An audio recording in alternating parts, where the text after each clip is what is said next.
عبد القادر جیلانی بغدادی رحمت اللہ علیہ کی تاریخ کون نہیں جانتا، جن کو آج لوگ بڑے پیر صاحب کے نام سے بھی جانتے ہیں، جن کے نام پر 11ویں کی بریانی کی ڈیگ بھی بناتے ہیں۔ وہ عبد القادر جیلانی جب 12 سال کے تھے، ان کی ماں نے ان کو ایک قافلے کے ساتھ بھیجا تھا، کہا بیٹے حالات کتنے بھی سخت ہوں لیکن جھوٹ کبھی مت بولنا۔ اور جب چوروں نے اور ڈاکوؤں نے جب اس قافلے کو لوٹا تو اس بچے سے پوچھا عبد القادر سے، تیرے پاس بھی کچھ ہے؟ اس نے کہا ہاں ہے۔ کہا کیا ہے؟ 40 اشرفی۔ کہاں ہیں؟ میرے کرتے کے استر میں۔ استر کو پھاڑ کے دیکھا تو 40 اشرفی ملی۔ پوچھا بیٹا یہ تو ایسی جگہ چھپی ہوئی تھی، کسی کو پتا نہیں، تو نے کیوں بتا دیا؟ لڑکے نے جواب دیا، میری ماں نے مجھے چلتے وقت نصیحت کی تھی کہ بیٹا حالات کتنے بھی خراب ہو لیکن کبھی جھوٹ مت بولنا۔ میں نے اپنی بات، ماں کی بات مانی ہے۔ چوروں کا، ڈکیتوں کا، ڈاکوؤں کا اثر ختم ہوتا ہے اور رونے لگتے ہیں اور کہتے ہیں یہ بچہ اپنی ماں کی اتنی بات مانتا ہے کہ ایسے موڑ پر بھی اس نے اپنی ماں کی نافرمانی نہیں کی، ہم تو اپنے رب کی نافرمانی کر رہے ہیں۔ سارا سامان جو لوٹا تھا سب کو واپس کر دیا اور سارے کے سارے چوروں نے، ڈاکوؤں نے توبہ کر لی۔ میرے پیارے ساتھیوں، ایک بچہ جب اپنی ماں کا فرما بردار بنتا ہے اور ماں کی بات مانتا ہے تو ماں کی دعا تمام ڈکیتوں کو توبہ کرنے پر مجبور کر دیتی ہے۔ میرے پیارے ساتھیوں، یہ ماں کی تربیت تھی جس نے عبد القادر جیلانی کو ایک بزرگ کے روپ میں پیدا کیا ہے، ایک بزرگ کے روپ میں دیکھا ہے۔ یہ ماں کی تربیت تھی۔ اور ایک اس ماں کی تربیت پر نظر ڈالو کہ جب سلطان ڈاکو کو پھانسی ہوئی، جب سلطان ڈاکو کو پھانسی کے تختے پر لٹکایا گیا تو اس سے پوچھا گیا تمہاری آخری تمنا کیا ہے؟ اس نے کہا میری آخری تمنا یہ ہے کہ میری پھانسی میری ماں کے سامنے مجھے دی جائے۔ اس کی ماں کو بلایا گیا، کہا تیرا بیٹا تیرے آنکھوں کے سامنے مرنا چاہتا ہے۔ سلطان ڈاکو کی ماں کی آنکھوں میں آنسو آ گئے۔ پولیس والوں نے پوچھا آخر ماں کے سامنے تم کیوں مرنا چاہتے ہو؟ اس نے کہا تاکہ میری ماں دیکھے موت کے وقت پیر کیسے تڑپتے ہیں، ہاتھ کیسے تڑپتے ہیں اور روح کیسے نکلتی ہے۔ کہا لیکن تم اس کے لیے ماں کو کیوں مجبور کر کے لائے ہو؟ فرمایا پولیس والوں تم نہیں جانتے ہو، جب میں 8 سال کا تھا، 10 سال کا تھا، میری ماں نے مجھ سے ایک انڈا منگوایا تھا۔ میں ایک دکان پر گیا تھا، میں انڈا لینے گیا تھا لیکن ایک انڈا میں نے چوری کر لیا تھا دکاندار کا، اور میں اس کو اپنی جیب میں بھر لیا تھا۔ پھر میں نے اس کے پیسے نہیں دیے تھے، واپس آ گیا۔ میں نے جب وہ انڈا اپنی ماں کو دیا اور پیسے بھی واپس کیے، ماں نے کہا کیا انڈے والے نے پیسے نہیں لیے؟ میں نے کہا نہیں، میں انڈا چرا لایا ہوں۔ تو میری ماں نے مجھے تھپ تھپایا تھا کہ بیٹا ہم لوگ غریب ہیں، اچھا کیا تو نے یہ پیسہ بچا لیا، کسی اور کام آئے گا۔ پھر یہی سے مجھے چوری کی عادت پڑتی ہے، میرے حوصلے بڑھتے ہیں، پھر میں ڈاکو بنتا ہوں، پھر میں نے لوگوں کا مال لوٹا اور جب لوگوں نے نہیں دیا تو میں نے ان کی جانیں لی، پھر میں بہت بڑا لٹیرا بن گیا اور اتنا بڑا لٹیرا بنا کہ پکڑا گیا اور قانون نے مجھے پھانسی کی سزا دی۔ قرآن نے سچ کہا ہے وَمَا أَرْسَلْنَاكَ إِلَّا رَحْمَةً لِّلْعَالَمِينَ، ہم نے آپ کو ساری کائنات کے لیے رحمت بنا کر بھیجا ہے۔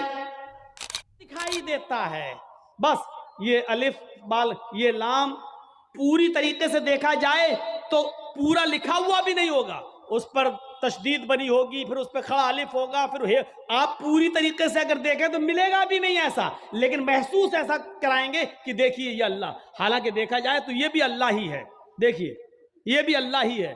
الف، یہ الف ہو گیا نا، اور لام کیسا ہوتا ہے؟ یہ لام ہوا، پھر ایک اور لام ہوا، پھر یہ اس کے اوپر کا الف اور یہ ہے، تو دیکھا جائے یہ کیا ہے؟ اللہ ہی ہے۔ اگر آپ اس پر روشنائی لگا دیں پورا اور پھر اس کو آپ یہ داہنے ہاتھ کو اس طریقے سے دیوار پہ چھاپ دیں تو آپ دیکھیں گے عربی میں اللہ ہی لکھا ہوا نظر آئے گا، اللہ ہی لکھا ہوا نظر آئے گا۔ اب بتائیے جب اللہ لکھا ہوا نظر آئے گا تو ہم کیا مانیں؟ اب اس ہاتھ سے آدمی شراب بھی پی رہا ہے،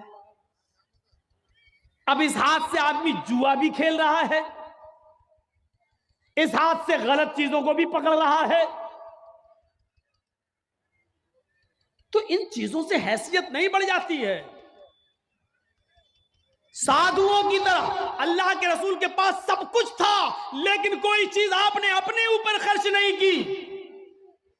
تاریخ بتاتی ہے 100 اونٹ ہمارے پاس اگر 2 جانور بھی آ جائیں قربانی کے لیے تو آج ہم 10ویں کو کرتے ہیں اور دوسرا بکرا 12ویں کو کریں گے. کیوں؟ میری بیٹی آئے گی, میری بہن آئے گی, میرے رشتہ دار آئیں گے. دوسرا بکرا ہم 12ویں تاریخ کو کریں گے اپنے رشتہ داروں کو دعوت دینے کے لیے. لیکن اللہ کے رسول نے 100 سرخ اونٹوں کی قربانی کی اور ایک ہی دن کی 10ویں تاریخ کو. میں یہ نہیں کہہ رہا ہوں 11 کو نہیں کر سکتے ہو, 12 کو نہیں کر سکتے ہو, 13 کو نہیں, میں منع نہیں کر رہا ہوں, جائز ہے. کل ایام التشریق ذبح, ایام تشریق کے سارے دن قربانی کے دن ہے, میں منع نہیں کر رہا ہوں. لیکن اللہ کے رسول نے 11ویں اور 12ویں کو اور 13ویں کو قربانی نہیں کی. آپ نے 100 اونٹ بھی ذبح کیے تو 10 کو کیے ہیں 100, اور گوشت سارا کا سارا تقسیم کر دیا. آپ نے اپنے پاس کچھ نہیں رکھا. جرجیت صاحب شادی سے پہلے کس پہ سوتے تھے؟ دری پر, چٹائی پر. جرجیت صاحب کی شادی ہو گئی, جہیز میں ڈبل بیڈ مل گیا, مسہری مل گئی, بستر مل گیا.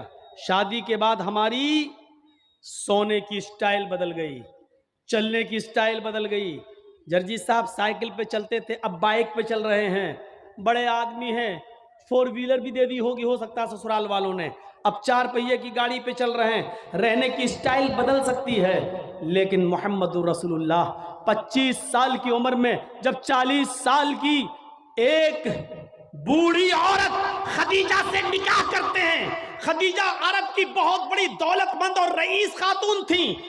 جب اللہ کے رسول کی شادی ان کے ساتھ ہوتی ہے تو خدیجہ اپنے ساتھ سارا مال بھی لے کے آتی ہیں, سارا خزانہ لے کے آتی ہیں, سارا بزنس لے کر آتی ہیں. اللہ کے نبی صلی اللہ علیہ وسلم شادی کے بعد بھی اسی چٹائی پر, اسی اکیلے بستر پہ سویا کرتے تھے جو شادی سے پہلے آپ سویا کرتے تھے. آپ تعجب کریں گے, ایک بار اللہ کے نبی صلی اللہ علیہ وسلم جس بستر پہ سو رہے تھے, حضرت عائشہ نے اس بستر پر لیٹ کر دیکھا جو کافی گڑ رہی تھی. فرمایا اللہ کے نبی کو یہ بستر کتنا گڑتا ہوگا, کتنا چپتا ہوگا. حضرت عائشہ نے اس بستر کو دوہرا کر دیا. دوہرا اکیرا تھا, اس کو دوہرا کر دیا تاکہ تھوڑا سا نرم ہو جائے. اللہ کے نبی اس بستر پہ سو جاتے ہیں, تہجد کی نماز میں نہیں اٹھ پاتے ہیں. جب آنکھ کھلی تو فجر کا وقت تھا. فجر کی نماز پڑھانے کے بعد جب گھر پہ آتے ہیں تو پوچھتے ہیں عائشہ تم نے بستر پر ایسی کون سی چیز بچھا دی تھی؟ عائشہ تم نے بستر پر ایسا کیا بچھا دیا تھا؟ آج مجھے نیند آ گئی اور میں رات میں اللہ کی عبادت نہ کر سکا, تہجد کے اندر اٹھ نہیں سکا. فرمایا اے اللہ کے نبی بستر کے نیچے تو میں نے کچھ نہیں بچھایا, وہ بستر جو اکھیرا تھا اس کو میں نے دوہرا کر دیا. میں نے لیٹ کر دیکھا, آپ کو کیسے نیند آتی ہوگی, وہ تو کافی چبھ رہا تھا, کافی گڑ رہا تھا, میں نے اس کو دوہرا کر دیا. فرمایا عائشہ ایسا مت کرو, جیسا بستر پہلے بچھاتی تھی اسی طرح بچھاؤ, بستر کو اکھیرا رہنے دو. میری پیٹھ پر گڑتا ہے تو گڑنے دو, میری پیٹھ پر چبھتا ہے تو چبھنے دو. جب بستر گڑتا تھا چبھتا تھا تو میری آنکھ کھل جاتی تھی اور میں رات میں اٹھ کر تہجد کی نماز پڑھ لیا کرتا تھا, اللہ کو یاد کر لیا کرتا تھا. عائشہ آئندہ بستر اسی طرح بچھاؤ, میرے لیے آرام کا ایسا انتظام نہ کرو کہ بستر پر مجھے نیند آ جائے اور پھر میں اس رات میں اٹھ کر اللہ کو یاد نہ کر سکوں, اس رات اٹھ کر میں اللہ کو کا ذکر نہ کر سکوں, تہجد کی نماز نہ پڑھ سکوں. عائشہ اللہ تعالیٰ کو رات کی تاریکیوں میں یاد کرنے کا مزہ کچھ اور ہے جب ساری دنیا سو رہی ہوتی ہے اور میری کروٹ, میری کمر نرم گرم بستروں سے الگ ہوتی ہے اور سجدے میں سر ہوتا ہے, تو اس وقت کا مزہ کچھ اور ہوتا ہے کہ ساری دنیا خواب خرگوش میں مست ہے اور اللہ کا ایک بندہ اپنے رب سے عذاب جہنم کی پناہ مانگ رہا ہے, جنت کا سوال کر رہا ہے, رات کی تاریکی میں اپنا سر سجدے میں رکھ کے اس کو مالک اور اپنے آپ کو اللہ کا غلام بنا رہا ہے. عائشہ تم نے بستر کو ایسے بچھا دیا کہ اس بستر پر مجھے اتنی نیند آ گئی کہ میں رات کو اٹھ نہیں سکا. عائشہ مجھے اتنا آرام نہ دو کہ میں رات میں اٹھ کر اللہ کو یاد نہ کر سکو.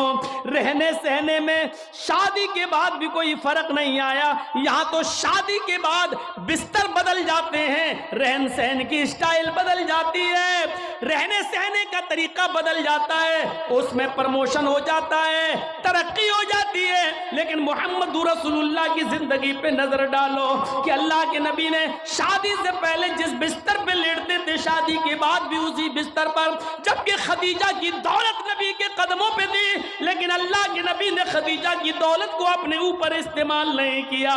خدیجہ جو دولت لے کر آئی, اس دولت کو بھی اللہ کے رسول نے دین کے کام میں, غریبوں اور مسکینوں میں لٹا دیا. میرے بھائیوں, ہمیں دیکھنا ہے کہ سادھو کون ہے. سادھو اس کو کہتے ہیں جس کے پاس سب کچھ ہو, دولت کی کمی نہ ہو, لیکن اس نے اپنے اوپر کوئی چیز خرچ نہ کی ہو, سب غریبوں اور مسکینوں میں لٹا دیا ہو. اس تعریف کا صحیح حقدار صرف جناب محمد رسول اللہ صلی اللہ علیہ وسلم ہے. آپ کے پاس کس چیز کی کمی تھی؟ لوگ کہتے بہت غریب تھے, یہ تھے. نہیں, اللہ کے رسول سے زیادہ کوئی امیر تھا؟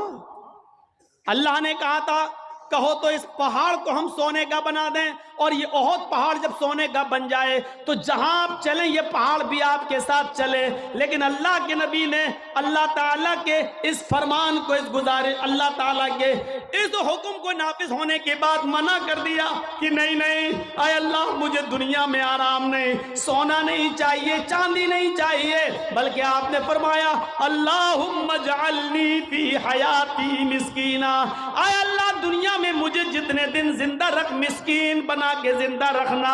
اے اللہ جب مجھے موت آئے تو حالت مسکینی میں مجھے موت آئے, اور اے اللہ کل قیامت کے دن جب میں اٹھایا جاؤں تو فقیروں میں اور مسکینوں ہی میں اٹھایا جاؤں. یہ اللہ کے رسول کی دعا تھی, جبکہ اللہ تعالیٰ تو احد پہاڑ کو سونے کا بنانے کے لیے تیار تھا. نبی اکرم جہاں چلتے پہاڑ آپ کے ساتھ ساتھ چلتا, لیکن اللہ کے رسول نے پہاڑ کو سونے کا بنانے سے منع کر دیا اور کہا کہ مجھے دنیا کے عیش و آرام نہیں چاہیے. حضرت عبداللہ ابن عمر نے بستر پر لیٹ کر دیکھا تو کہا اللہ کے نبی یہ کیا ہے؟ جب اللہ کے نبی اس بستر پر سو کے اٹھے تو دیکھا کہ اس نشان پڑ گئے. آپ کسی کھردری چٹائی پر لیٹیے, ننگی پیٹھ, جب آپ اٹھیں گے تو چٹائی کے نشان آپ کی پیٹھ پر پڑ جائیں گے. اللہ کے نبی کی پیٹھ پر جب نشان پڑے تو حضرت عبداللہ ابن عمر نے جب یہ دیکھا تو چیخ پڑے, اے اللہ کے رسول آپ تو یہود و نصارہ تو نرم گرم بستر پر سوئیں, اور آپ جو ہیں ایسی چٹائی پر جس سے آپ کے نشان پڑ جائیں. نہیں نہیں, آج کے بعد آپ اس چٹائی پر نہیں سوئیں گے. آپ نے کہا پھر لَوِتَّخَذْنَا لَكَ وَطَانٍ, آج ہم آپ کے لیے ایک نرم گرم بستر بنا دیں گے, نرم گرم گدے کا انتظام کر دیں گے, آپ اس کے اوپر سونا. اللہ کے نبی صلی اللہ علیہ وسلم نے فرمایا نہیں, اے عبداللہ میرے لیے نرم گرم بستر کا انتظام مت کرنا. مالی وللدنیا مانا فی الدنیا الا کراکب استظل تحت شجرہ ثم راحا. نہیں, اے عبداللہ میرے لیے نرم گرم بستر نہیں, میں تو اس دنیا میں ایک مسافر کی طرح ہوں. جیسے مسافر تھک جاتا ہے تو ایک سایہ دار درخت کے نیچے آرام کرنے کے لیے بیٹھ جاتا ہے, تھوڑا پانی پیتا ہے, سستاتا ہے اور پھر اٹھ کے چل دیتا ہے. میں بھی اس دنیا میں ایک مسافر کی طرح ہوں, چند دن رہوں گا اور پھر یہ دنیا چھوڑ کے چلا جاؤں گا, پھر اس دنیا سے میں نکل جاؤں گا. میں تو ایک مسافر کی طرح ہوں. نہیں, ایک حدیث میں آتا ہے آپ نے حضرت عمر کو سختی سے منع کیا تھا, میرے لیے نرم گرم بستر نہ بنانا. لہم فی الدنیا ولنا فی الاخرہ, یہ نرم گرم بستر ان یہود و نصارہ کے لیے دنیا میں ہے اور ہمارے لیے آخرت میں ہے. ہمارے لیے آخرت کے اندر بنائے, آخرت میں ہے, ہمارے لیے دنیا میں نہیں ہے, ہمارے لیے آخرت کے اندر بنائے گئے ہیں. اس لیے ہمیں دنیا کے عیش و آرام نہیں چاہیے. سادھو اس کو کہتے ہیں جس کے پاس سب کچھ ہو لیکن اس نے غریبوں پر نچھاور کر دیا ہو, مسکینوں پر لٹا دیا ہو, اپنے پاس اس نے کچھ نہ رکھا ہو. آسنا سادھو منم, جو سادھوؤں کی طرح اپنی زندگی گزارے گا, اشٹرو گڑا, اور اس کے اندر 8 خوبیاں پائی جائیں گی. اب 8 خوبیاں بھی دیکھ لو کس کے اندر تھی. الپ بھاشی, وہ کم بولے گا. کم بولنے والا کون تھا؟ پوری زندگی آپ پڑھ جائیے، محمد الرسول اللہ صلی اللہ علیہ وسلم سے زیادہ کم بولنے والی شخصیت آپ کو نہیں ملے گی. ضرورت کے وقت بولنا اور اتنا بولنا جتنی ضرورت ہے، اس سے زیادہ نہیں. یہ ہمارے اور آپ کے یہاں کا ماحول ہے، کوئی زیادہ بول رہا ہے، کوئی کم بول رہا ہے. اللہ کے رسول اتنا ہی بولا کرتے تھے جتنی ضرورت ہے. کبھی کبھی تو ایسا ہوتا تھا کہ پورا جواب بھی نہیں دیتے تھے. کم بولنے کا حال یہ تھا کہ ایک مرتبہ کچھ یہودی اللہ کے نبی کے پاس آئے. مسلم شریف کتاب السلام پڑھ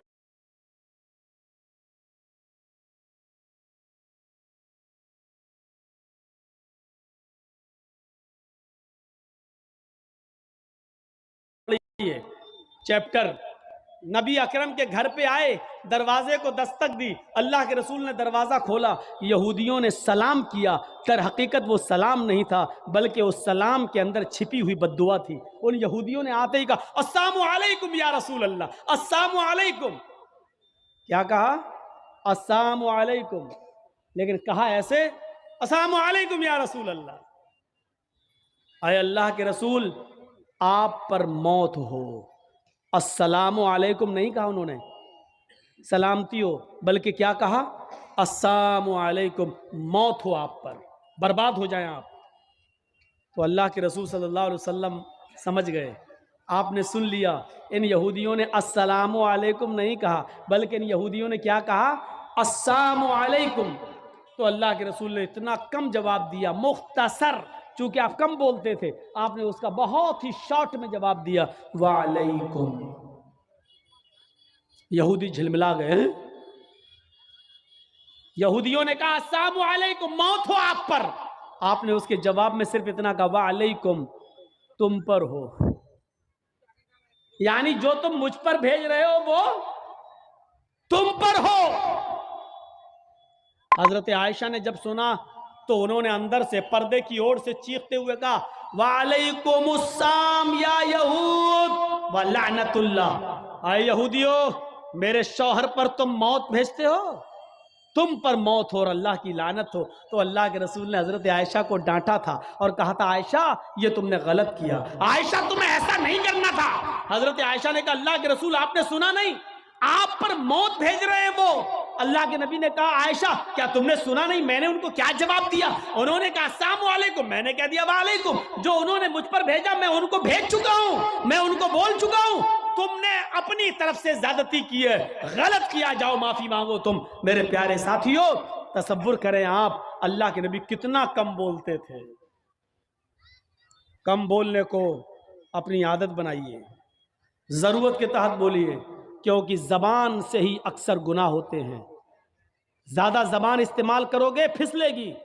اس لیے حضرت ابو بکر صدیق کبھی کبھی کان میں مسواک لگاتے تھے. یہ مسواک، نماز کا ٹائم ہوا مسواک کیا پھر کان میں لگا لیا. اس مسواک کو ایک بار اپنے داہنے ہاتھ میں پکڑے اور زبان کھینچ رہے تھے ایسے، اور مسواک زبان پہ مار رہے تھے ایسے. حضرت عمر نے کہا یہ کیا کر رہے ہو؟ کہا اس زبان کو سزا دے رہا ہوں. کہا کس بات کی؟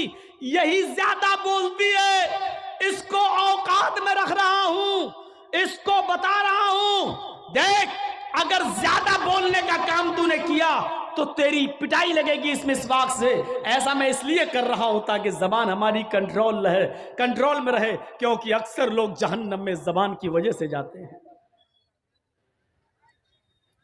یہی وجہ تھی کہ اللہ کے نبی صلی اللہ علیہ وسلم نے جنت میں جانے والے لوگوں کی جب ایک لسٹ تیار کی تو ان نوجوانوں کو نہیں بھولا. فرمایا آئے نوجوانوں، تم مجھے دو چیزوں کی ضمانت دو، تم مجھے دو چیزوں کی ضمانت دو، میں تمہیں جنت کی ضمانت دیتا ہوں. من یضمن لی، کون ہے جو مجھے دو چیزوں کی ضمانت دیتا ہے؟ تم مجھے دو چیزوں کی گارنٹی دو، میں تمہیں جنت کی گارنٹی دیتا ہوں. صحابہ نے پوچھا اللہ کے نبی وہ دو چیزیں کیا ہیں؟ آپ نے فرمایا الفم والفرج، ایک منہ، ایک زبان، اور دوسری شرمگاہ یعنی زنا کاری. تم مجھے ان دو چیزوں کی ضمانت دے دو، کہ میں زبان سے جو بھی بولوں گا سچ بولوں گا، کبھی جھوٹ نہیں بولوں گا، کبھی کسی کی غیبت نہیں کروں گا، کبھی کسی کی برائی نہیں کروں گا، کبھی کسی کی چغلی نہیں کروں گا، کبھی کسی کو تکلیف نہیں پہنچاؤں گا، اور دوسری اس بات کی گارنٹی دے دو کہ میں کسی کی ماں بہن بیٹی پر غلط نظر نہیں ڈالوں گا، اور اس کو کبھی غلط نظر سے نہیں دیکھوں گا، زنا نہیں کروں گا۔ تم اپنی ان دو چیزوں کی ضمانت دے دو، جو مجھے ان دو چیزوں کی ضمانت دے گا میں اس کو جنت کی ضمانت دیتا ہوں، یعنی وہ میرے ساتھ جنت کے اندر جائے گا۔ زبان کی وجہ سے اکثر لوگ جہنم میں جاتے ہیں، اور دوسری شرمگاہ زناکاری کی وجہ سے جہنم کا شکار ہوتے ہیں لوگ۔ تو میرے پیارے ساتھیوں، اللہ کے رسول بہت کم بولا کرتے تھے، اور کم بولنے کا حکم بھی دیا کرتے تھے کہ لوگوں ضرورت کے تحت بس بولو، زیادہ مت بولو۔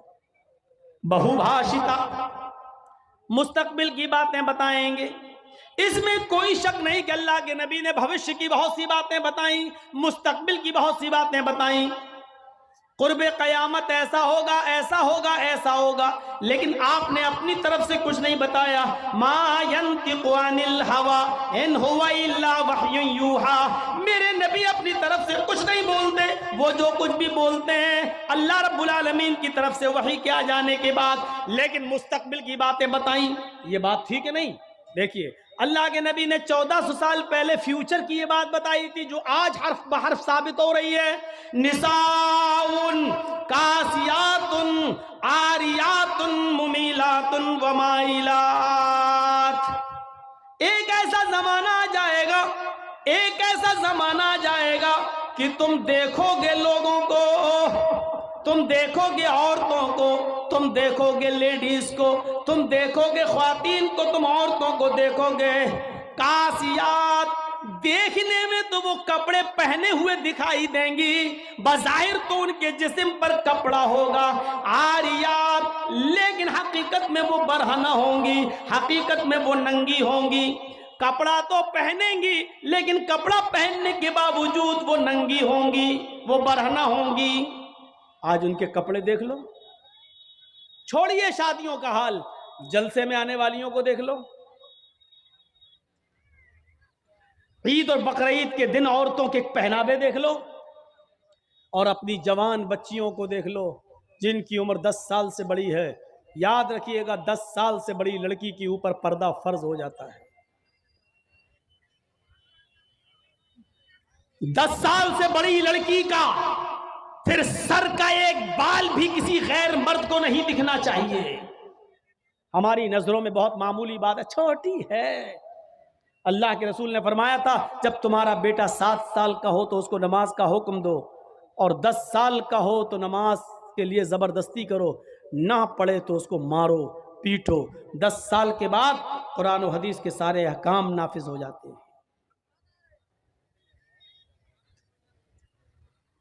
آج کل 10-11 سال کی لڑکیاں بالغ ہو رہی ہیں، ٹی ویوں پر سیریل ایسے آ رہے ہیں، موبائلوں میں ایسی ایسی واہیات چیزیں یوٹیوب وغیرہ پر، فیس بک پر آ رہی ہیں کہ ان کو دیکھ کر ہماری لڑکیاں جو کبھی 16-17 سال میں بالغ ہوتی تھیں، آج 11-12 سال کی عمر میں بالغ ہونے لگی ہیں۔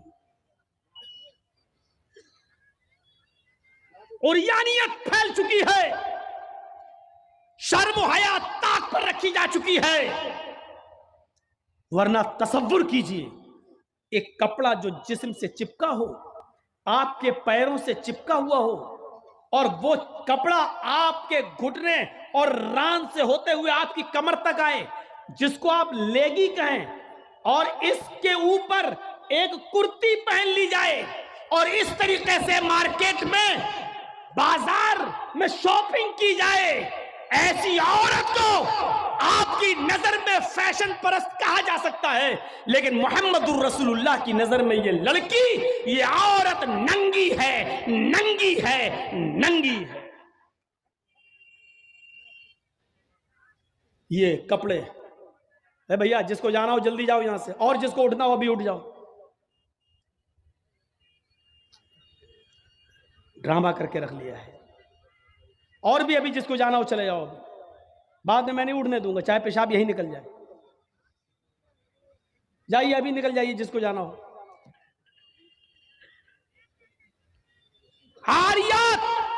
ہماری نظروں میں فیشن پرست ہیں، لیکن اللہ کے رسول نے ایسی عورتوں کو کیا کہا؟ ننگی۔ میں نے نہیں کہا، پوچھو ان علماء سے عاریات کا مطلب کیا ہوتا ہے۔ کاسیات کپڑے پہنیں گی، عاریات لیکن ننگی ہوں گی۔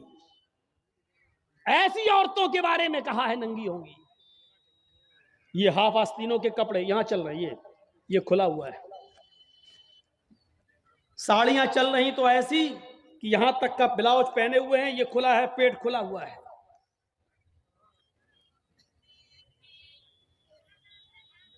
اور جو چند برقعے اب چل بھی رہے ہیں بہار بنگال میں، پہلے تو چلتے نہیں تھے، تو اب برقعوں میں بھی ڈیزائن چلنے لگی ہے۔ کڑے ہوئے برقعے، ڈیزائن دار برقعے۔ اب ایک بات بتائیے، برقعے کو آپ ایک تو ڈیزائن دار بنا رہے ہیں، اور دوسرا جب عورت یا لڑکی جب برقع اوڑھتی ہے تو سینے پر پھول بنا دیے آپ۔ یہ بتائیے یہاں پھول بنانے کی کیا ضرورت تھی؟ جب وہ پہنتی ہے تو پھول سینے پر، اور وہ لڑکی نے یہ برقع خریدا کیوں؟ اس کا مطلب کیا ہے کہ وہ بھی اس لیے خرید رہی ہے تاکہ میرے پھولوں پر نظر۔ یہ سننا پڑے گا، تمہیں نہیں، تمہارے باپ کو بھی سننا پڑے گا۔ جب تک میں اس کرسی پر ہوں، یہ اتھارٹی، یہ پاور مجھے اسلام نے دیا ہے، سننا پڑے گا۔ کیوں خریدا ہے اس نے یہ برقع؟ یو پی سائڈ میں آ جاؤ، لکھنؤ کے برقعے دیکھ لو، بمبئی کے دیکھ لو، حیدرآبادی برقعے دیکھ لو۔ قسم خدا کی اب برقعے نہیں رہ گئے ہیں۔ اب 60 سال کی بڈھی بھی اوڑھ لے تو ایسا لگتا ہے جیسے وہ 18 سال کی لڑکی جا رہی ہے۔ یہ برقعے ایک بار سچا واقعہ ہے، 60 65 70 سال کی بڑھیا ایسا ہی برقع اوڑھ کے چہرہ چھپا کے جا رہی تھی دھیرے دھیرے۔ بھائی بڈھی تھی، وہ دھیرے دھیرے چل رہی تھی، تو ایک لڑکا اس کا پیچھا کرنے لگا۔ 20-22 سال کا لڑکا اس بڈھی کا پیچھا کرنے لگا، کیونکہ جو سوچنے لگا برقع اتنا خوبصورت ہے تو برقعے کے اندر کتنا خوبصورت مال ہوگا، برقعے والی کیسی ہوگی، اس کا پیچھا کرنے لگا۔ بڑھیا دھیرے دھیرے چل رہی، لڑکا سمجھ رہا مجھے لفٹ دے رہی، میری وجہ سے دھیرے دھیرے چل رہی، جبکہ وہ اپنی کمزوری کی وجہ سے دھیرے دھیرے چل رہی۔ بڑھیا سمجھ گئی کہ لڑکا میرا پیچھا کر رہا ہے، تو تھوڑی دور چلنے کے بعد اس نے اپنا نقاب کھولا اور اپنی تتلاتی زبان میں بولی، بیٹا۔ لڑکے کا تو موڈ خراب ہو گیا، کم بخت میرا تو معاملہ ہی گڑبڑ ہو گیا۔ بیٹا تو میرا پیچھا کیوں کر رہا ہے؟ میں تو تیری اماں کی عمر کی ہوں۔ لڑکے کو بھی غصہ آ گیا، کہتی بات میں اپنے لیے نہیں اپنے ابا کے لیے ڈھونڈ رہا ہوں۔ اب 60 65 70 سال کی بوڑھیوں کو ایسے خوبصورت برقعے پہننے کی کیا ضرورت؟ برقعوں کا مقصد جو کبھی تھا پردہ، لیکن آج ان کا مقصد بھی وہ نہیں رہ گیا۔ اللہ کے نبی کے زمانے میں ایک صحابیہ اللہ کے نبی کے پاس آتی ہیں، مسند احمد کی صحیح روایت، جن کی چادر کپڑے سے نیچے، ٹخنے سے نیچے، چپل سے نیچے زمین کی مٹی اڑاتی ہوئی آتی اور کہتی اللہ کے رسول میں اس چادر کو اوڑھ کر نماز پڑھنے جاتی ہوں۔ آپ نے کہا چادر اتنی نیچی ہونی چاہیے؟ اس نے کہا اللہ کے نبی کبھی کبھی زمین پر پیشاب و پائخانہ پڑا ہوتا ہے، گندگی پڑی ہوتی ہے، تو کیا میں تھوڑی سی اوپر کر کے پائخانہ گندگی کو کراس کر کے آگے نکل جاؤں؟ آپ نے کہا نہیں، دائیں سے نکل جا، بائیں سے نکل جا۔ کہنے لگی دائیں بھی مرد بیٹھے ہوتے ہیں، بائیں بھی مرد بیٹھے ہوتے ہیں، مجھے اسی گندگی کے اوپر سے نکلنا ہے۔ اے اللہ کے رسول اجازت دے دیجئے، میں تھوڑا سا اوپر کر لوں اور نکل جاؤں، اس کے بعد نیچے کر لوں گا، جب گندگی کو کراس کر لوں گی تو چادر میں نیچے کر لوں گی۔ اللہ کے نبی کہتے ہیں اگر مرد دائیں بیٹھے ہیں بائیں بیٹھے ہیں تو تو اسی گندگی کے اوپر سے نکل جا۔ کہنے لگی اللہ کے رسول وہ گندگی میری چادر میں لگ جائے گی، آپ مجھے اوپر اٹھانے کی اجازت نہیں دے رہے ہیں، ٹخنے سے اوپر، چپل سے اوپر چادر اٹھانے کی اجازت کیوں نہیں دے دیتے ہیں؟ آپ نے کہا نہیں، چادر اٹھانے کی اجازت، چپل سے بھی اوپر چادر اٹھانے کی اجازت نہیں دوں گا۔ کہا اللہ کے رسول پھر اس چادر میں پیشاب و پائخانہ لگ جائے گا؟ آپ نے کہا لگ جانے دے، کہنے لگی اے اللہ کے رسول اسی چادر کو تو اوڑھ کر میں نماز پڑھتی ہوں مسجد میں، جب اوپر عورتوں کا الگ انتظام ہوتا ہے یا پردے میں عورتوں کا انتظام ہوتا ہے تو میں اسی چادر کو اوڑھے اوڑھے نماز پڑھتی ہوں۔ آپ نے کہا اسی چادر کو اوڑھ کر نماز پڑھ لے۔ کہنے لگی اس میں پیشاب و پائخانہ لگ جائے گا، کیا اسی اور چادر کو اوڑھ کر نماز پڑھ لوں؟ آپ نے فرمایا ہاں اے عورت، جب پیشاب و پائخانہ تیری چادر میں لگے گا، جب تو آگے بڑھے گی تو تیری چادر زمین پر پڑی ہوئی مٹی سے رگڑ کھائے گی، کیونکہ تیری چادر نیچے ہے۔ جب پیشاب و پائخانہ اس میں بھر جائے گا، جب تو آگے بڑھے گی تو زمین پر پڑی ہوئی مٹی پر تیری چادر رگڑ کھائے گی، اور زمین پر پڑی ہوئی مٹی سے رگڑنے کی وجہ سے زمین کی پاک مٹی تیری چادر کو پاک کر دے گی، لیکن تجھے چادر اٹھانے کی اجازت نہیں، اسی چادر میں تو نماز پڑھ لے۔ گندگی لگتی ہے تو لگ جانے دے، آگے بڑھے گی تو زمین پر پڑی ہوئی پاک مٹی تیری چادر کو پاک کر دے گی۔ میرے بھائیوں، پیشاب و پائخانہ دیکھ کر بھی اللہ کے رسول نے عورت کو چادر اٹھانے کی اجازت نہیں دی۔ میری بہنوں، تمہارے دل کیسے گوارا کر لیتے ہیں؟ جلسوں میں بھی چوڑیاں خریدنے کے لیے، بیلونز خریدنے کے لیے، جلیبیاں خریدنے کے لیے تم کس طریقے سے لیڈیز پنڈال سے نکل کر تم بازاروں میں گھوم لیتی ہو؟ شرم آنی چاہیے۔ تمہارے کلیجے اور تمہارے دل کیسے گوارا کر لیتے ہیں کہ لڑکے اور لڑکیاں ایک جگہ شاپنگ کریں، دکانداری کریں، خریداری کریں؟ یہ تمہارے کلیجے، تمہارے ضمیر کیسے گوارا کر لیتے ہیں؟ جبکہ اللہ کے نبی فرماتے ہیں لا یخلون رجل بامرأۃ الا کان ثالثہما الشیطان، کوئی مرد کسی عورت سے تنہائی میں نہ ملے، کوئی مرد کسی عورت سے اکیلے میں نہ ملے کہ اس میں تیسرا شیطان ہوتا ہے، اس میں تیسرا بہکانے والا شیطان ہوتا ہے۔ میرے بھائیوں، اسلام کا قانون یہی ہے، اسلام کا نظام یہی ہے۔ ایک عورت، اس کا شوہر مر چکا ہے، عورت کے پاس بہت زیادہ پیسہ ہے، وہ حج کرنا جانا چاہتی ہے، شوہر انتقال کر گیا، اب عورت اکیلے حج کرنے نہیں جا سکتی ہے، جبکہ مستطیع ہے، صاحب استطاعت ہے، حج کرنے جانا چاہتی ہے، اچھا کام کرنے جانا چاہتی ہے۔ اسلام کہتا ہے کہ تیرا شوہر نہیں ہے تو بھائی کے ساتھ جا، بھائی نہیں ہے تو باپ کے ساتھ جا، باپ نہیں ہے تو بیٹے کے ساتھ جا، لیکن کسی محرم کا ہونا ضروری ہے، اس کے ساتھ جا۔ چیخ کر عورت کہتی ہے کوئی نہیں ہے، میرے پاس دولت ہے۔ اللہ کے نبی کہتے ہیں پھر دولت سنبھال کر اپنے پاس رکھ، اگر تیرا بھائی نہیں ہے، بیٹا نہیں ہے، شوہر نہیں ہے، باپ نہیں ہے، کوئی محرم نہیں ہے تو تو اکیلے حج کرنے نہیں جا سکتی ہے۔ نہیں، اے اللہ کے نبی، میرا پڑوس میں بڑا اچھا نیک حاجی نمازی نیک آدمی رہتا ہے، میں اس کو بھائی بنا لیتی ہوں، چلی جاؤں۔ فرمایا نہیں نہیں، منہ بھولے بھائی کو بھائی بنا کر اس کے ساتھ تم حج کرنے نہیں جا سکتی ہو، اس لیے کہ اپنے منہ سے کسی کو بھائی بولنے سے وہ تمہارا سگا بھائی نہیں ہو جائے گا، اپنے منہ سے کسی کو بیٹا بول دینے سے وہ بیٹا نہیں ہو جائے گا۔ تم کسی کو بیٹا بول دو، بھائی بول دو، جو چاہو بول دو، لیکن اسلام یہ کہتا ہے کہ اس کے ساتھ بھی عورت کو اجازت نہیں ہے کہ وہ حج کرنے جائے۔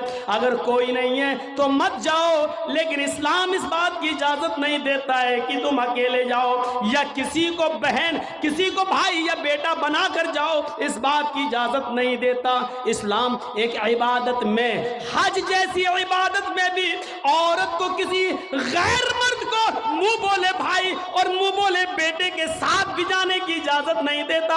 تو میرے بھائیوں، جب خانہ کعبہ میں جانے کی اجازت نہیں دیتا ہے، صفا مروہ کی سعی کی اجازت نہیں دیتا ہے، اتنی خوبصورت عبادت کی اجازت نہیں دیتا ہے، تو بازاروں میں اکیلے گھوم کر شاپنگ کرنے کی اجازت کیسے دے گا؟ پھر بازار کے اندر عورت کو اکیلے جانے کی اجازت کیسے دے گا؟ اتنی خوبصورت عبادت کرنے کی اجازت نہیں دیتا ہے، اتنی خوبصورت عبادت کرنے کی اجازت نہیں دیتا ہے تو میرے بھائیوں پھر عورت کو بازاروں میں گھومنے کی اجازت کیسے دے گا؟ پھر بازار میں گھومنے اور بازار میں سیر و تفریح کی اجازت کیسے دے گا؟ ہماری ماں بہنوں کو اس بات کو سوچنا چاہیے، غور کرنا چاہیے، سنجیدگی سے اس کو لینا چاہیے۔ ایک زمانہ تھا حضرت فاطمہ کہہ رہی ہیں اے علی میں اتنی بیمار ہوں، لگتا نہیں کہ اس بیماری میں بچ پاؤں گی۔ اے علی اگر مجھے کچھ ہو جائے، اگر میرا انتقال ہو جائے، اے علی تو مجھے دن کے اجالے میں دفنانے مت لے جانا، رات کی تاریکی میں عشاء کی نماز کے بعد مجھے قبرستان میں دفن کرنا۔ حضرت علی نے کہا اے فاطمہ ایسا کیوں کہہ رہی ہو؟ اگر تمہارا انتقال صبح فجر کے بعد ہو تو کیا عشاء تک ہم تمہارے جنازے کو رکھیں گے، مٹی کو رکھیں گے؟ تمہارے باپ کا، تمہارے ابو کا فرمان ہے کہ میت کو جلدی قبرستان لے جاؤ، پھر میں لیٹ کیسے کروں؟ فرماتی ہیں اے علی، اے میرے پیارے شوہر، مجھے رات میں ہی لے جانا، میری بات کو گرہ باندھو، میری بات کو مضبوطی سے پکڑ لو، میری وصیت کو یاد رکھنا، چاہے میرا انتقال کبھی بھی ہو لیکن مجھے عشاء کے بعد دفنانا، مجھے دن کے اجالے میں قبرستان نہ لے جانا۔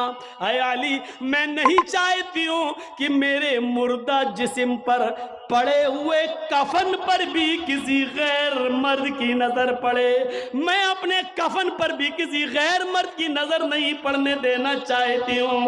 اے علی مجھے رات میں لے جانا، دن کے اجالے میں نہیں، میں نہیں چاہتی کہ میرے کفن پر بھی کسی غیر مرد کی نظر پڑے۔ میرے بھائیوں انتقال کے بعد نکاح جائز نہیں ہے، انتقال کے بعد شادی نہیں ہوتی ہے، لیکن انتقال کے بعد بھی اپنے جسم کو تو چھوڑو، اپنے کفن کو بھی کسی غیر مرد کو دیکھنے کی اجازت نہیں دے رہی ہیں۔ یہ تھا حضرت فاطمہ کا پردہ۔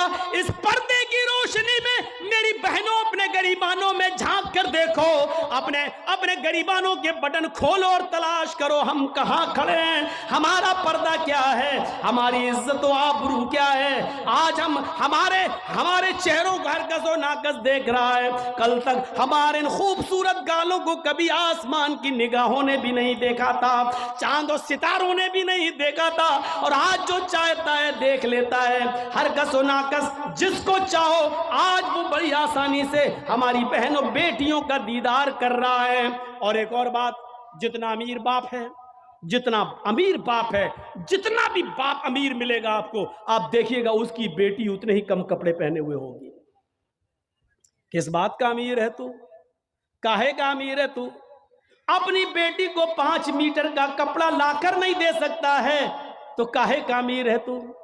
کنجوس اور بخیل باپ۔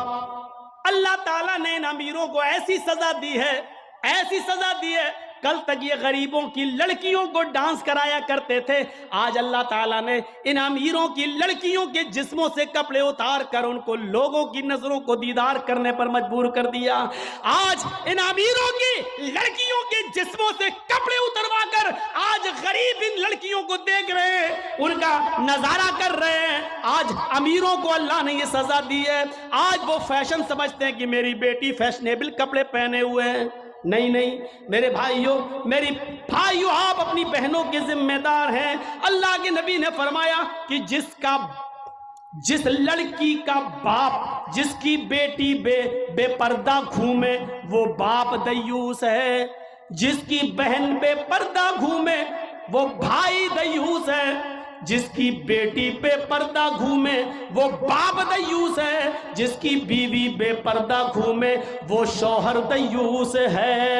غور کرو کتنے صاف لفظوں میں اللہ کے نبی نے فرمایا، جس کی بہن بے پردہ گھومے وہ بھائی دیوس، جس کی بیٹی بے پردہ گھومے وہ باپ دیوس، جس کی بیٹی بے پردہ گھومے وہ باپ دیوس، جس کی بیوی بے پردہ گھومے وہ شوہر دیوس۔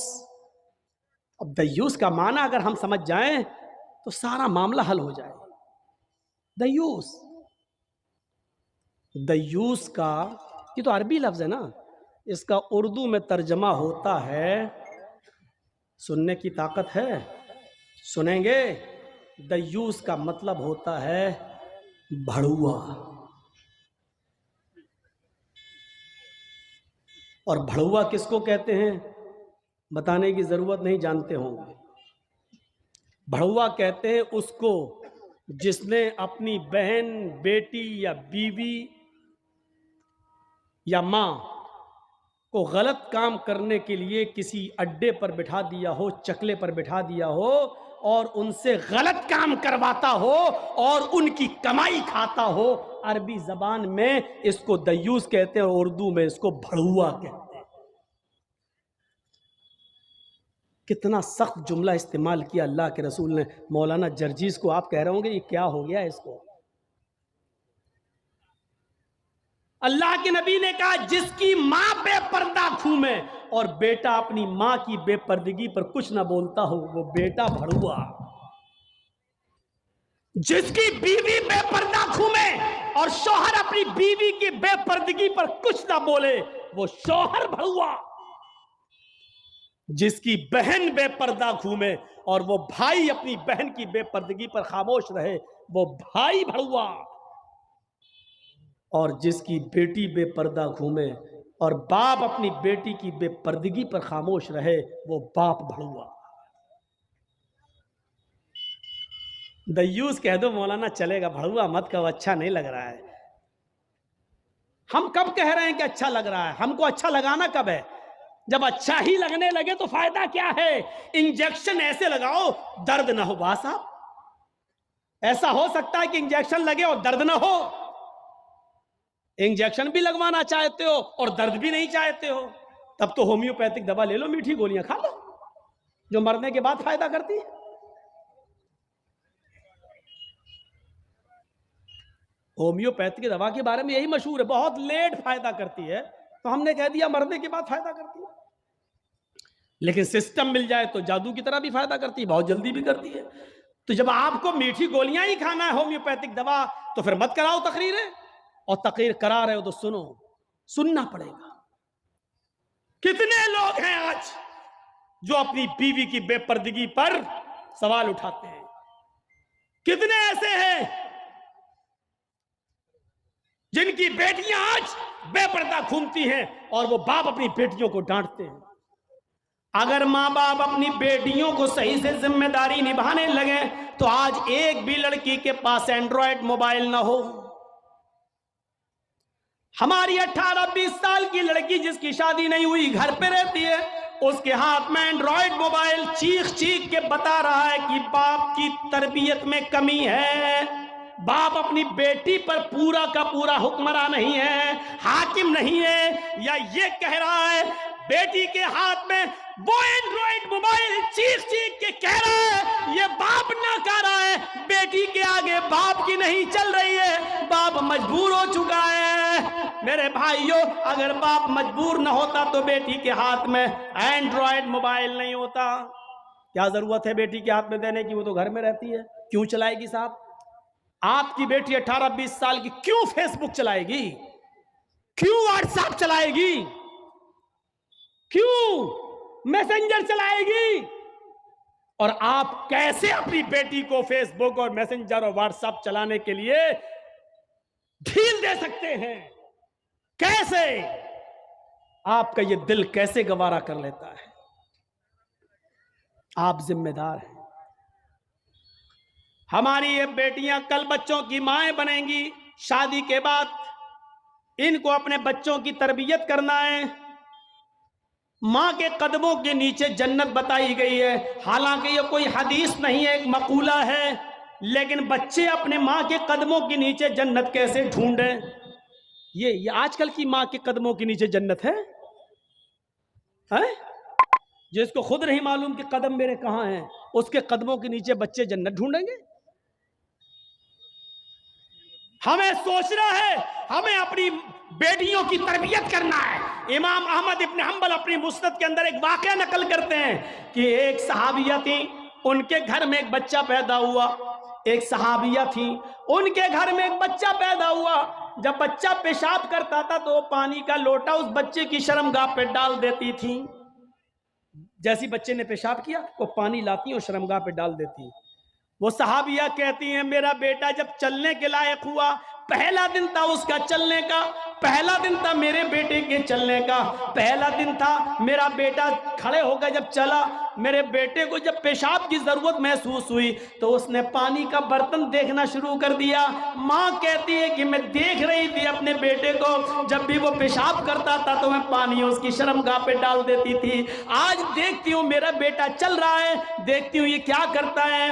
جب بیٹا پہلا دن چلنے کے لائق ہوا، پہلا دن تھا، تو بیٹے نے پانی کا پیالہ اٹھایا اور دونوں ہاتھ سے پکڑ کر دھیرے دھیرے چلا اور ایک کونے میں جا کر بیٹھ گیا، پیشاب کیا اور پیشاب کرنے کے بعد وہ پانی کا پیالہ اپنی شرمگاہ پہ ڈالنے لگا۔ اس کو استنجا کرنا نہیں آتا تھا، اس کو دھونے کا تمیز بھی نہیں معلوم تھا، اس کو پتہ ہی نہیں، لیکن وہ ویسا ہی کر رہا ہے جیسی اس کی ماں نے اس کو بتایا، جیسے اس کی ماں اس کے ساتھ کر دیتی تھی۔ وہ پانی کا پیالہ اٹھا کر اپنی شرمگاہ پہ ڈال لیا اور خالی پیالہ لے کر اپنی ماں کے پاس آ گیا۔ ماں کی آنکھوں میں آنسو آ گئے، آسمان پر نظر ڈال کر کہتی ہے فزت برب الکعبہ، کعبے کے رب کی قسم میں کامیاب ہو گئی، اللہ کی قسم میں کامیاب ہو گئی۔ اپنے بچے کو جو سکھانا چاہتی تھی میرے بچے نے وہ سیکھ لیا، میں اپنے بچے کو جو تربیت دینا چاہتی تھی میرے بچے نے وہ تربیت حاصل کر لی۔ مجھے امید ہے کہ میرا بچہ کبھی ناپاک نہیں رہے گا، میرا بچہ جب بھی پیشاب کرے گا تو پانی ضرور لے جائے گا اور استنجا کرے گا۔ اس زمانے کی مائیں اپنے بچوں کو بچپن سے یہ عادتیں ڈلواتی تھی، اور آج کل کی ماں دیکھ لو اپنے بچے کا انڈر ویئر نیکر اتار کر کہتی بیٹا یہاں کھڑے ہو کے پیشاب کر لے۔ یہ مائیں اپنے بچوں کو کیا تربیت دیں گی؟ جبکہ نیپولین نے کہا تھا کہ مدرس lab is first college for children, ماں کی گود یہ بچے کا پہلا مدرسہ ہوتی ہے، پہلی یونیورسٹی ماں کی گود ہے۔ جو بچہ اپنی ماں کی گود سے تربیت حاصل کر کے نہیں نکلا وہ کسی یونیورسٹی سے تربیت حاصل نہیں کر سکتا ہے۔ آج بھی دیکھ لو کشن گنج میں بھی یونیورسٹیاں ہوں گی، کشن گنج میں بھی کالج ہوں گے، اس کالج سے B A, M A, P H D, M B B S اور ایم ڈی کی ڈگری لے کر نکلنے والے بچوں کی تعداد بھی بہت ہوگی، لیکن انہی بچوں کو دیکھیے کھڑے ہو کر سڑک کے کنارے پینٹ کی چین کھول کر دھار مار رہے ہوں گے، پیشاب کر رہے ہوں گے۔ یہ ان یونیورسٹیوں کے فارغین اسٹوڈنٹ ہیں جو فارغ ہو کر نکلے، جن کو ایم ڈی کرنے کے بعد، ایم بی بی ایس کرنے کے بعد بھی پیشاب کرنے کی عقل نہیں آئی ہے۔ ان سے تو بہتر وہ کتا ہے جو کم سے کم پیشاب کرتا ہے تو ایک ٹانگ تو اٹھا لیتا ہے تاکہ اس کے اوپر چھینٹے نہ آئیں۔ انہوں نے یونیورسٹی سے پڑھنے کے بعد بھی یہ کتے سے بھی بدتر بن کر نکلے ہیں۔ وہ یونیورسٹی ان کو انسان نہیں بنا سکی، وہ کالج ان کو انسان نہیں بنا سکے، وہ اسکول ان کو انسان نہیں بنا سکے۔ M D P H D کرنے کے بعد بھی آج کتوں سے بری طرح پیشاب کرتے ہوئے نظر آئیں گے۔ کہہ لینے دیجئے مجھے کتا، گدھا، جو کچھ بھی بولتا ہوں میں سب، آج مجھے اجازت دیجئے میرے بھائیوں۔ کہو کہ جانوروں کی اجازت مت بولو، ہم لوگ انسان ہیں، قرآن نے بھی جانوروں کی مثالیں دی ہیں۔ اولئک کالانعام بل ہم اضل، یہ چوپایوں کی طرح ہیں بلکہ ان سے بھی زیادہ گئے گزرے۔ قرآن نے کہا ہے یہ چوپایوں کی طرح ہے بلکہ ان سے بھی زیادہ گئے گزرے، ان سے بھی زیادہ گئے گزرے۔ جب قرآن نے مثال دی ہے تو ہم کیوں نہیں مثال دے سکتے ہیں؟ اپنے بارے میں سوچو سوچو۔ عبد القادر جیلانی بغدادی رحمت اللہ علیہ کی تاریخ کون نہیں جانتا؟ جن کو آج لوگ بڑے پیر صاحب کے نام سے بھی جانتے ہیں، جن کے نام پر 11ویں کی بریانی کی دیگ بھی بناتے ہیں۔ وہ عبد القادر جیلانی جب 12 سال کے تھے ان کی ماں نے ان کو ایک قافلے کے ساتھ بھیجا تھا، کہا بیٹے حالات کتنے بھی سخت ہوں لیکن جھوٹ کبھی مت بولنا۔ اور جب چوروں نے اور ڈاکوؤں نے جب اس قافلے کو لوٹا تو اس بچے سے پوچھا عبد القادر سے، تیرے پاس بھی کچھ ہے؟ اس نے کہا ہاں ہے۔ کہا کیا ہے؟ 40 اشرفی۔ کہاں ہیں؟ میرے کرتے کے استر میں۔ استر کو پھاڑ کے دیکھا تو 40 اشرفی ملی۔ پوچھا بیٹا یہ تو ایسی جگہ چھپی ہوئی تھی کسی کو پتا نہیں، تو نے کیوں بتا دیا؟ لڑکے نے جواب دیا میری ماں نے مجھے چلتے وقت نصیحت کی تھی کہ بیٹا حالات کتنے بھی خراب ہو لیکن کبھی جھوٹ مت بولنا۔ میں نے اپنی بات، ماں کی بات مانی ہے۔ چوروں کا، ڈکیتوں کا، ڈاکوؤں کا اثر ختم ہوتا ہے اور رونے لگتے ہیں اور کہتے ہیں یہ بچہ اپنی ماں کی اتنی بات مانتا ہے کہ ایسے موڑ پر بھی اس نے اپنی ماں کی نافرمانی نہیں کی، ہم تو اپنے رب کی نافرمانی کر رہے ہیں۔ سارا سامان جو لوٹا تھا سب کو واپس کر دیا اور سارے کے سارے چوروں نے، ڈاکوؤں نے توبہ کر لی۔ میرے پیارے ساتھیوں، ایک بچہ جب اپنی ماں کا فرما بردار بنتا ہے اور ماں کی بات مانتا ہے تو ماں کی دعا تمام ڈکیتوں کو توبہ کرنے پر مجبور کر دیتی ہے۔ میرے پیارے ساتھیوں، یہ ماں کی تربیت تھی جس نے عبد القادر جیلانی کو ایک بزرگ کے روپ میں پیدا کیا ہے، ایک بزرگ کے روپ میں دیکھا ہے۔ یہ ماں کی تربیت تھی۔ اور ایک اس ماں کی تربیت پر نظر ڈالو کہ جب سلطان ڈاکو کو پھانسی ہوئی، جب سلطان ڈاکو کو پھانسی کے تختے پر لٹکایا گیا تو اس سے پوچھا گیا تمہاری آخری تمنا کیا ہے؟ اس نے کہا میری آخری تمنا یہ ہے کہ میری پھانسی میری ماں کے سامنے مجھے دی جائے۔ اس کی ماں کو بلایا گیا، کہا تیرا بیٹا تیرے آنکھوں کے سامنے مرنا چاہتا ہے۔ سلطان ڈاکو کی ماں کی آنکھوں میں آنسو آ گئے۔ پولیس والوں نے پوچھا آخر ماں کے سامنے تم کیوں مرنا چاہتے ہو؟ اس نے کہا تاکہ میری ماں دیکھے موت کے وقت پیر کیسے تڑپتے ہیں، ہاتھ کیسے تڑپتے ہیں اور روح کیسے نکلتی ہے۔ کہا لیکن تم اس کے لیے ماں کو کیوں مجبور کر کے لائے ہو؟ فرمایا پولیس والوں تم نہیں جانتے ہو، جب میں 8 سال کا تھا، 10 سال کا تھا، میری ماں نے مجھ سے ایک انڈا منگوایا تھا۔ میں ایک دکان پر گیا تھا، میں انڈا لینے گیا تھا، لیکن ایک انڈا میں نے چوری کر لیا تھا دکاندار کا، اور میں اس کو اپنی جیب میں بھر لیا تھا۔ پھر میں نے اس کے پیسے نہیں دیے تھے، واپس آ گیا۔ میں نے جب وہ انڈا اپنی ماں کو دیا اور پیسے بھی واپس کیے، ماں نے کہا کیا ہوا؟ انڈے والے نے پیسے نہیں لیے؟ میں نے کہا نہیں، میں انڈا چرا لایا ہوں۔ تو میری ماں نے مجھے تھپ تھپایا تھا کہ بیٹا ہم لوگ غریب ہیں، اچھا کیا تو نے یہ پیسہ بچا لیا، کسی اور کام آئے گا۔